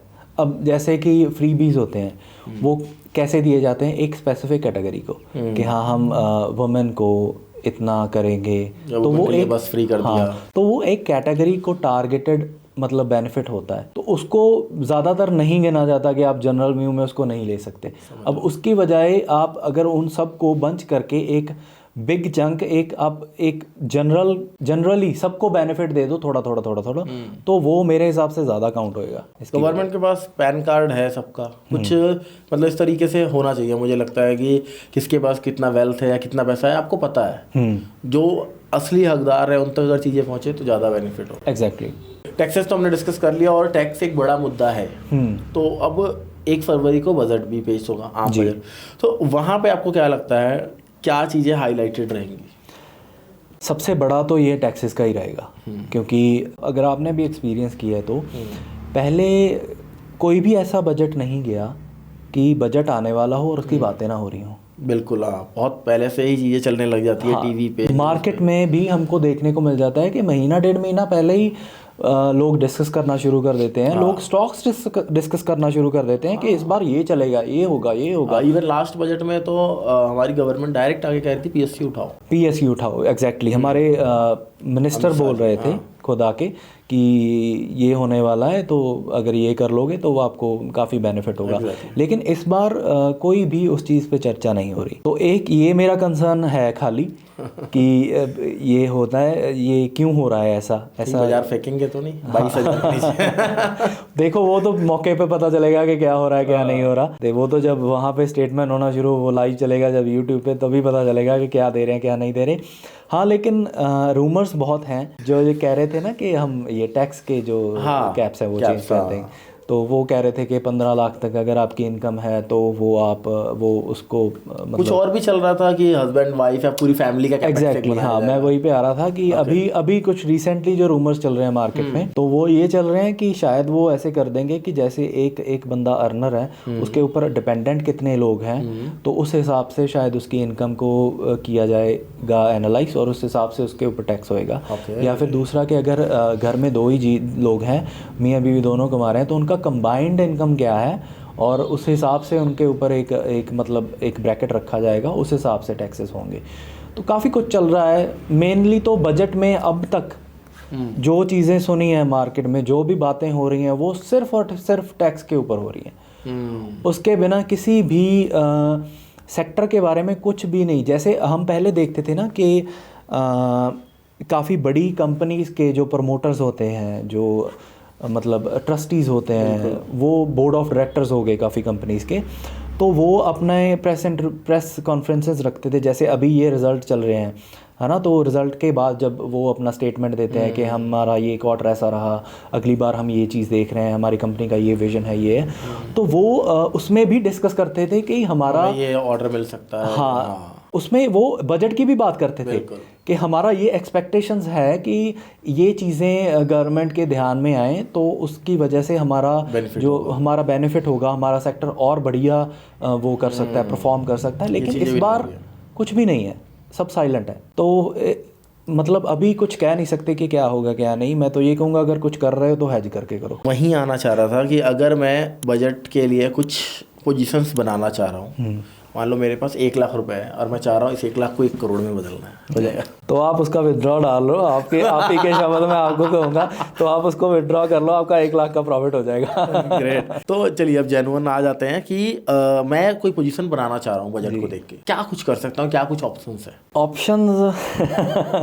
ऑप्शंस देखो, मेरे को तो फिलहाल आज अभी 8-10 दिन रह गए हैं, तो मैं तो मतलब मेरा फर्स्ट प्रेफरेंस तो हेज में रहेगा। ये बेसिकली कोई एडवाइस नहीं है, नहीं, बट ये बिल्कुल एक हम advice नहीं है। हाँ, ये हम डिस्कस करें। जैसे पहले क्या होता था कि लॉन्ग स्ट्रैडल बना के छोड़ दो, हाँ, स्ट्रैंगल बना के छोड़ दो। तो अभी क्या दिख रहा है आपको? विक्स जैसे बढ़ना है या बढ़ सकता है? बढ़ना तो है ही, वो तो पता है, क्योंकि वॉलेटिलिटी तो होएगी, ये तो हो नहीं सकता, ये तो इम्पॉसिबल है कि हाँ विक्स 17-18 अभी जिस लेवल पे है वहाँ से, हाँ वहाँ से विक्स एटलीस्ट 20 से 30% तो मूव होएगा। तो उसके लिए मतलब मेरे को जो आज देख रहा है, देखो आज मार्केट इस जगह पे खड़ा है कि वो एक बहुत बड़े सपोर्ट पे है। अगर वो सपोर्ट टूटता है तो किसी कारण से, तो फिर वो मतलब त्राहिमाम हो जाएगी मार्केट में, ये क्या होगा। तो फिर अगले लेवल लगभग 1000-1500 लेवल के पॉइंट्स के हैं। बट मार्केट को मैंने जितना देखा है, मार्केट अभी सपोर्ट पे है, सबको पता है यहाँ से एक अच्छी बाउंस आ सकती है। अब अगर सबको ये चीज़ पता है तो क्या मार्केट वो चीज़ इतनी इजीली करेगा? नहीं करेगा। कहीं ऐसा भी तो कर सकता है कि कोई न्यूज़ आया, किसी न्यूज़ की वजह से एक ड्रॉप दिखाया मार्केट और सबको लगा कि त्राहिमाम होने वाला है और वहीं से एफआईज बाइंग शुरू कर दी। हाँ, अभी हाँ सपोर्ट पे है मार्केट कि ये भी हो सकता है कि हाँ वो थोड़ा दिखाए नीचे कि हाँ मैंने ब्रेक डाउन कर दिया और उसके बाद निकल जाए।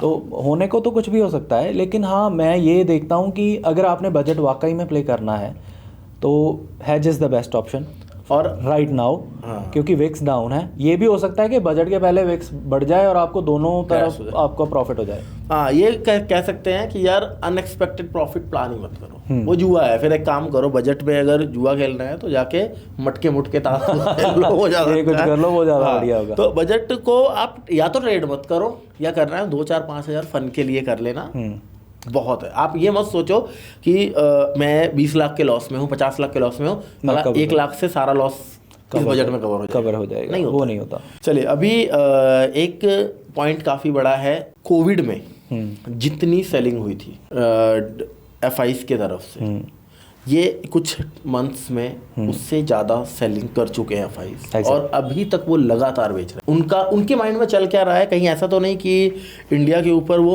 बहुत ज़्यादा बेरिश हो गए, या जो डेवलपिंग कंट्री हम कह रहे हैं उसमें डीले बहुत होने वाला है? एफआईआईज क्या है? वो भी इंसान ही बैठे हैं जो एक बहुत बड़ा कैपिटल मैनेज कर रहे हैं, बिल्कुल सिस्टम के पीछे। हाँ, वो बाहर बैठे हैं कहीं पे किसी और कंट्री में। तो एज अ इन्वेस्टर, अगर वो तो इन्वेस्टर ही होते हैं। अगर एज अ इन्वेस्टर मैं आप ही से पूछूं कि आप कैसी इकोनॉमी में इन्वेस्ट करना चाहते हो, आपके पास 2 ऑप्शन है। पहला ऑप्शन वो है जिनका अभी कोई मतलब कि जिनकी गवर्नमेंट की तरफ से कोई भी ऐसा बड़ा स्टेप नहीं आया है कि हाँ वो कुछ एक्स्ट्रा ऑर्डिनरी कर रहे हैं, और उन्हीं का जो जीडीपी डाटा है वो थोड़ा रिलेटिवली थोड़ा ड्रॉप हो रहा है, जहाँ पे इन्फ्लेशन का वाकई ऑन द ग्राउंड लेवल काफ़ी ज़्यादा प्रॉब्लम है, और ये सभी चीज़ें नकारी जा रही हैं ऑन अ बिगर पिक्चर। जो चीज़ वहाँ पे दिखाई जा रही है, मतलब कह रहे हैं कि एक जबरदस्ती का बबल बनाया जा रहा है, या जबरदस्ती की दिखाई जा रही है कि ग्रोथ, जबकि एक्चुअल में ग्राउंड लेवल पे वो चीज़ें नहीं है। हाँ, एक तो आपके पास ये ऑप्शन है, और दूसरा आपके पास एक ऐसी इकोनॉमी का ऑप्शन है जिनकी गवर्नमेंट बेहिसाब पैसा दे रही है कंपनी को, स्टाइपेंड्स दे रही है डेवलप करने के लिए,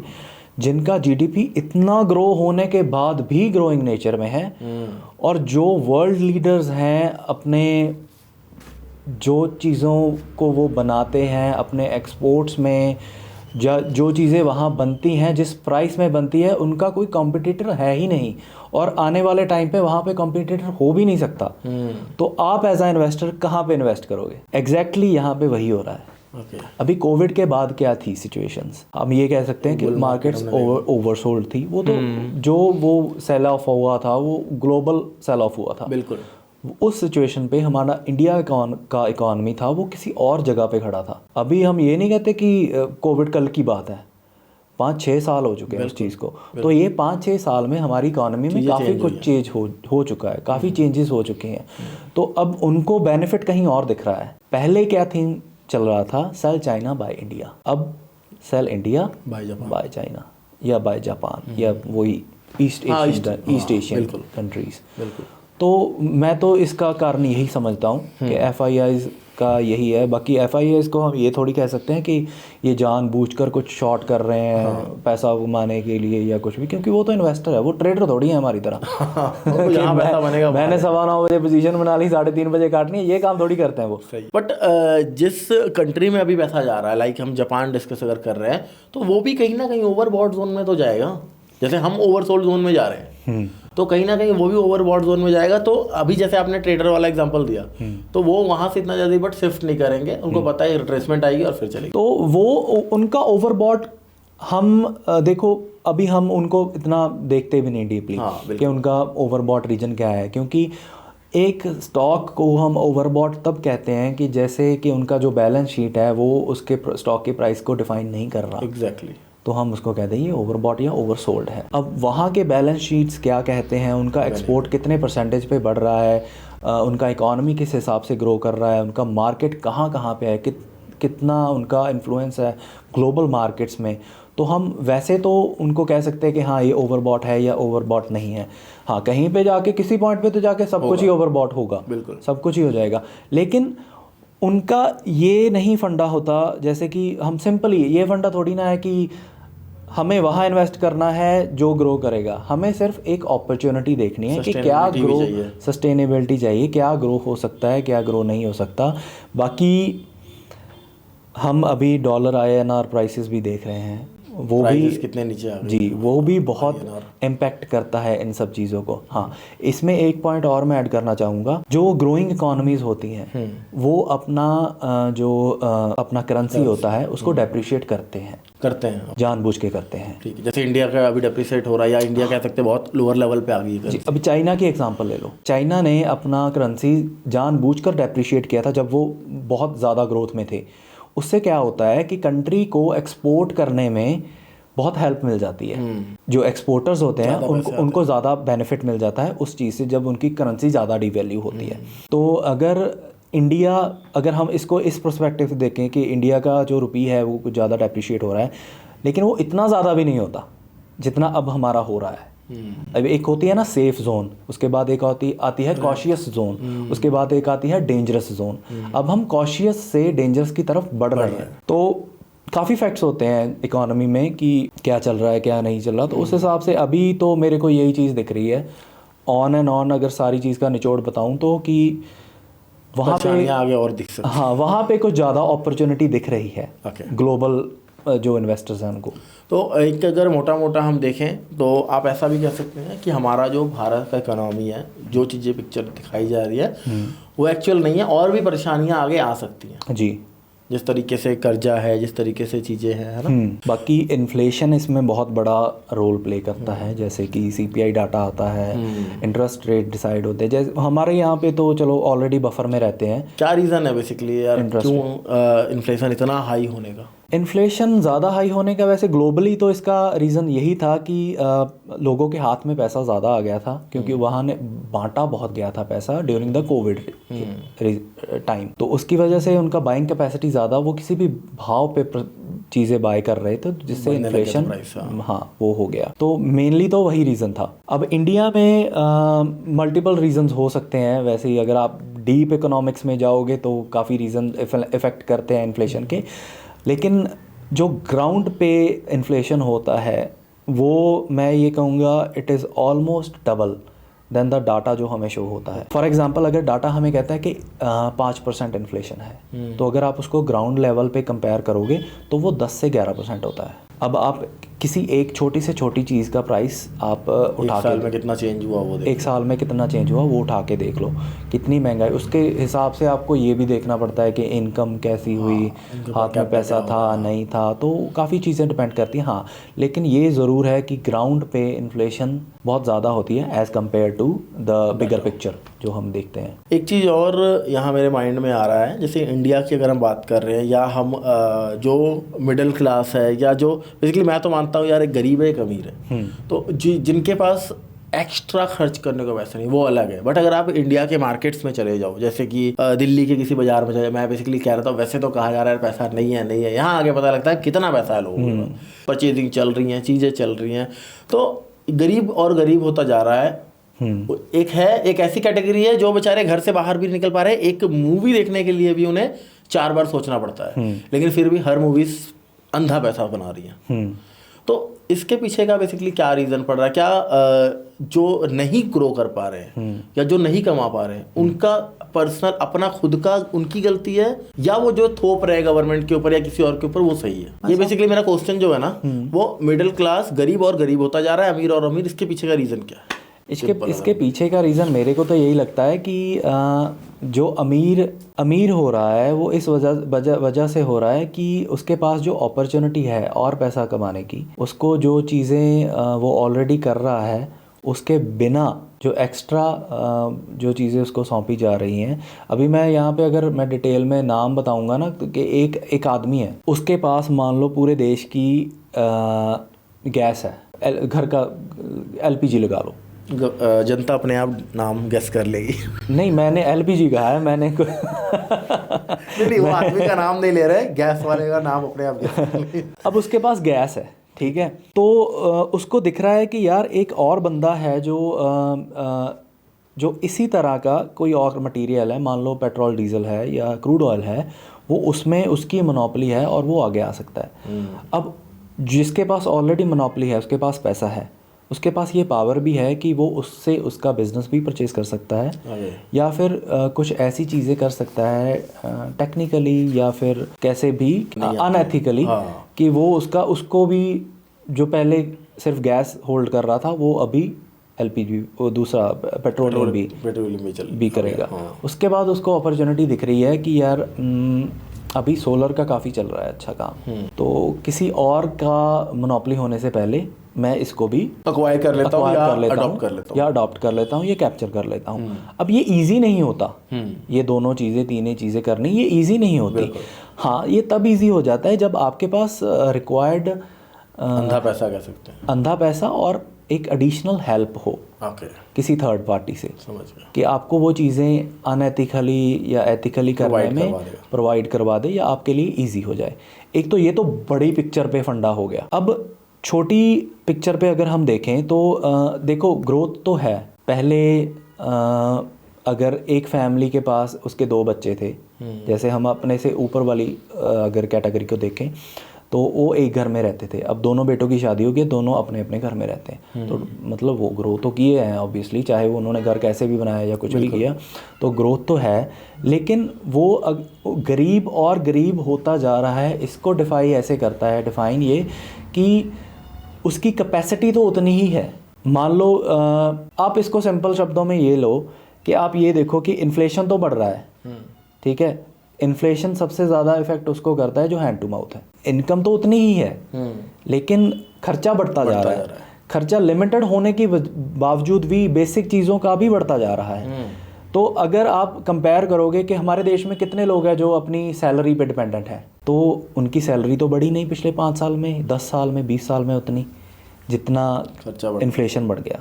सिलेंडर तो उन्होंने पहले भी लेना था, जब 500 का था तब भी ले रहे थे, डीजल तो वो तब भी भरवा रहे थे जब कर वो वही रहे, लेकिन अब पैसा ज़्यादा लग रहा है, पैसा ज़्यादा लग रहा है। इनकम बढ़ी है, पहले 10,000 करते थे, अब 12 कमा रहे हैं, 12 के बजाय 15 कमा रहे हैं, 15 छोड़ो 20 कमा रहे हैं। लेकिन कुछ चीज़ों की जो एवरीडे रिक्वायरमेंट होती है वो ट्रिपल हो चुकी है। तो उनके पास उतना पैसा बच ही नहीं रहा कि कुछ और वेल्थ क्रिएट कर सकें और कुछ और एक्स्ट्रा शुरू कर सकें। कोई बिजनेस छोटा मोटा काम शुरू करना तो बहुत दूर की बात है, सेविंग्स ही नहीं कर पा रहे। तो इसी वजह से आज वो चीज़ ज़्यादा चल रही है कि यार गरीब और गरीब होता जा रहा है। खाना तो खा रहा है, कल भी खा रहा था, आज भी।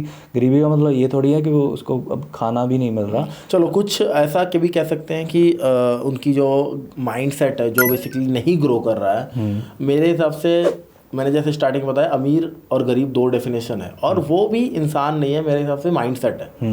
अब सामने वाला बंदा जो गरीब है उसका माइंडसेट ही ऐसा नहीं है कि वो 100 रुपये महीने की भी SIP स्टार्ट कर ले, है ना। ये भी हम कह सकते हैं, चीज़ें हैं, आप जो बोल रहे हो बिल्कुल सही है। बट हाँ, अगर वो मेहनत करके थोड़ा आगे आना चाहें तो शायद थोड़ा निकल सकता है। वो तो है ही है, वो अपॉर्चुनिटी तो सबके पास है, सबके पास है। कौन अवील कर पा रहा है, कौन उसको पकड़ पा रहा है, कौन कैसे कर पा रहा है। काफ़ी डिस्कशन हुई है और काफ़ी इन्फॉर्मेटिव चीज़ें गई हैं लोगों तक। मुझे लग रहा है शायद ही ऐसा कोई पॉडकास्ट देखा होगा। लोग अगर बोलेंगे ना तो हम पार्ट 2 पे आएंगे, और पार्ट 2 ऐसा रहेगा कि ऑपरेटर्स क्या हैं या order flow, order book, SMC, मतलब टेक्निकल चीज़ें और बहुत तगड़े लेवल की चीज़ें हैं। अभी हमने जस्ट मोटा मोटा ऊपर ऊपर देखा है, मलाई हटाया है, अंदर और भी माल है। तो उन चीज़ों पे हम आएंगे। लोगों को बस क्या करना है, लाइक करना है, कमेंट करना है और बताना है, वहाँ पे लिखना है ब्रिंग पार्ट 2, ठीक है।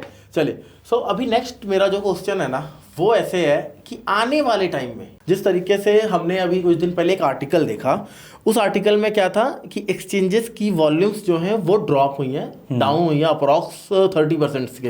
हाँ, रूल्स चेंज हुए, चीज़ें चेंज हुई हैं, बहुत सारे ट्रेडर्स गायब हो गए। बट आने वाले टाइम में 3 साल 4 साल 5 साल में आप क्या देख रहे हो, बैक टू पवेलियन वैसे ही मार्केट हो जाएगा जैसा कि आज से 8 साल पहले हुआ करता था।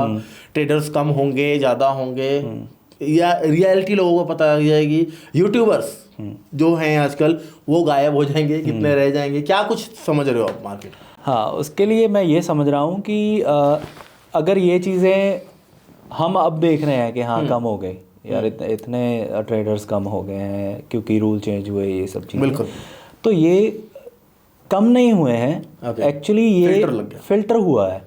क्योंकि पिछले कुछ कोविड के बाद से आप अगर ये ब्रोकर्स का आप डाटा देखोगे तो कितने मिलियंस ऑफ अकाउंट्स जो थे वो नए खुले हैं। अब उतने ट्रेडर्स थोड़ी बन गए, बिल्कुल। बहुत से उनमें से लोग ऐसे भी थे क्योंकि जो सिर्फ अनएम्प्लॉयमेंट लोगों को देख के आ गए। अनएम्प्लॉयमेंट का हमको पता ही है हमारे देश में क्या सीन है, किसी को काम मिल रहा है, किसी को नहीं मिल रहा। तो इसको लोग अपने एज एन अपॉर्चुनिटी देख रहे थे कि हाँ ये भी एक चीज़ है कि यूट्यूब पे काफ़ी चीज़ें वायरल हुई, रील्स बनी, कि ये भी एक चीज़ है जहाँ से पैसा कमाया जा सकता है। तो जब उन्होंने ट्राई किया, सब चीज़ें सबके लिए नहीं वर्क करती, तो ये भी कुछ लोगों के लिए नहीं वर्क किया, तो वो मतलब धीरे धीरे फिल्टर हो गए, ठीक है। तो ये भी चीज़ कह सकते हैं। बाकी इसके लिए हम ये भी कह सकते हैं कि देखो बस लोग फिल्टर हो गए उसमें से।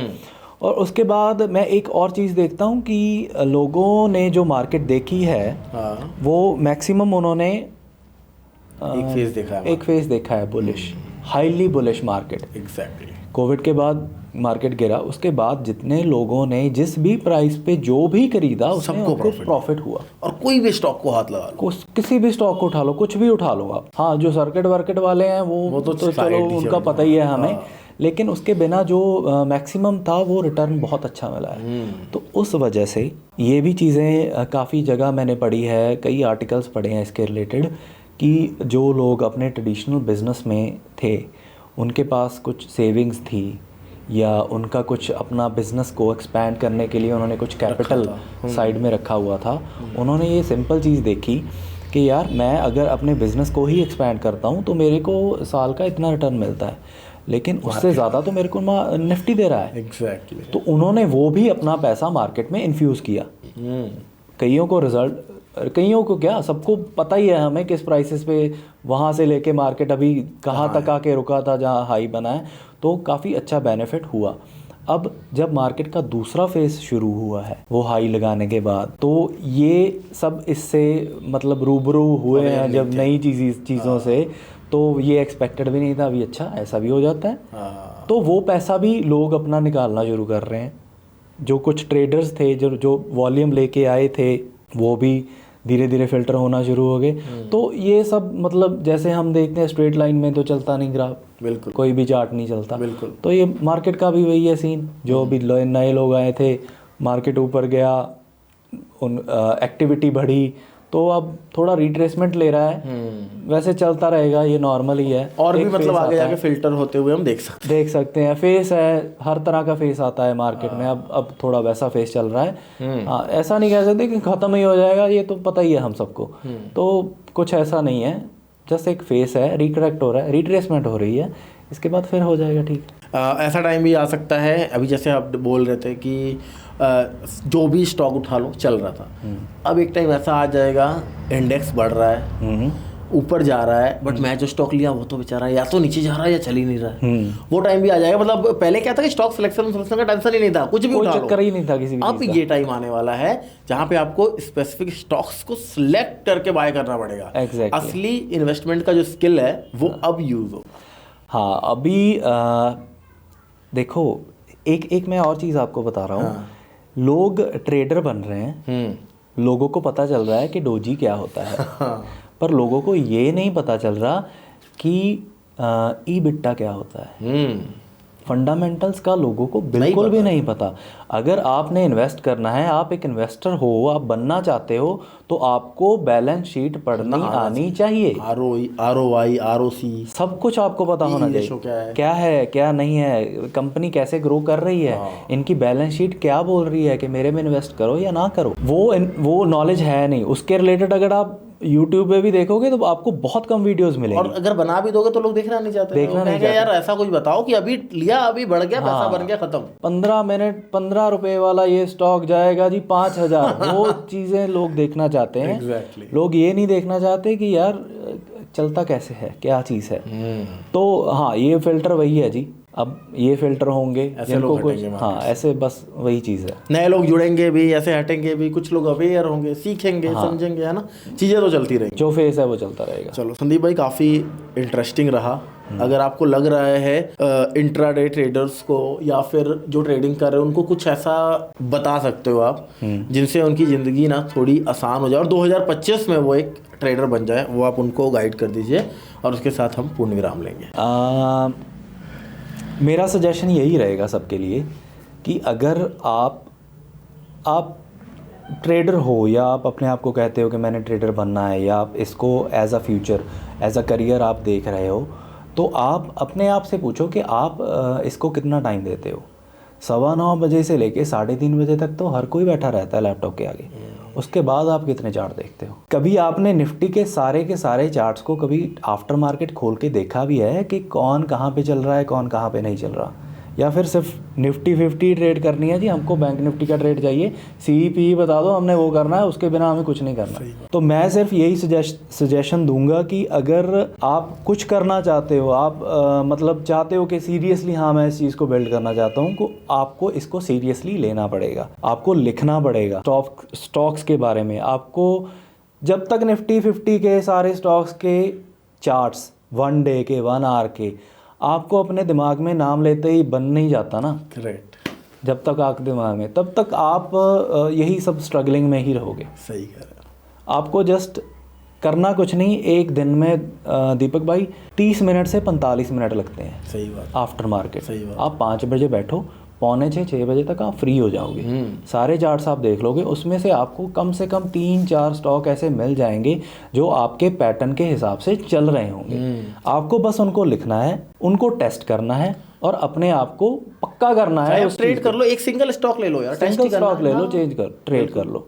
मतलब कहीं पे कोई वीडियो देख के, कोई स्ट्रैटेजी सीख के आप शॉर्ट टर्म पैसा बना लोगे, आप 1 महीना प्रॉफिटेबल रह लोगे, आप 1 क्वार्टर प्रॉफिटेबल रह लोगे, लेकिन आप वेल्थ जनरेट नहीं कर पाओगे, वो शॉर्ट टर्म ही रह जाएगा। सही कह रहे हो। और अगर आप सीरियसली इस चीज़ को लेते हो तो मेरा सजेशन यही है कि लिखो, स्टॉक से निकाल लो।